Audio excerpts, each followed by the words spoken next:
செங்கல்பட்டு மாவட்டம் மதுராந்தகம் சட்டமன்ற தொகுதியின் அதிமுக வேட்பாளரான மரகத குமரவேல் தீவிர வாக்கு சேகரிப்பில் ஈடுபட்டார். சரவம்பாக்கம், குருபதன்மேடு, விளங்கனூர், கோடம்பாக்கம், ஓனம்பாக்கம், சித்தாமூர், ஒரங்காவளி, தொன்னாடு ஆகிய கிராமங்களில் அவருக்கு உற்சாக வரவேற்பு அளிக்கப்பட்டது. ஏராளமான பெண்கள் அவருக்கு ஆரத்தி எடுத்து வாழ்த்து தெரிவித்தனர்.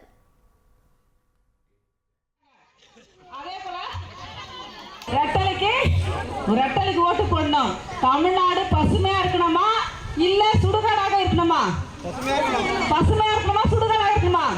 பசுமையா இருக்கணும்ல. அதுக்கு நீங்க வாக்களிக்க வேண்டிய சின்னம் ரெட்டலுக்கு வாக்களிங்க.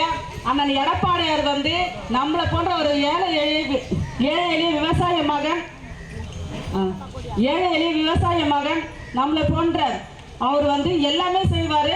அண்ணன் அவர்கள் ஆட்சி பொறுப்பேற்றவுடன் முதல்வராக உங்களுக்கு எல்லாம் முதல் கையெழுத்து என்ன தெரியுமா? உங்க ஒவ்வொரு குடும்ப தலைவிக்கும் வங்கி கணக்கில் 10,000 மாதம் உங்களுக்கு 2,000 ரூபாய் கொடுப்பதாக அறிவிச்சிருக்காங்க. இனி செல்லும் இடமெல்லாம் செய்தி. தந்தி டிவியின் வாட்ஸ்அப் சேனலை ஃபாலோ பண்ணினா செல்லருக்கும் இடமெல்லாம் செய்தி. இதோ QR கோட் இப்பவே ஸ்கேன் பண்ணுங்க, ஃபாலோ பண்ணுங்க.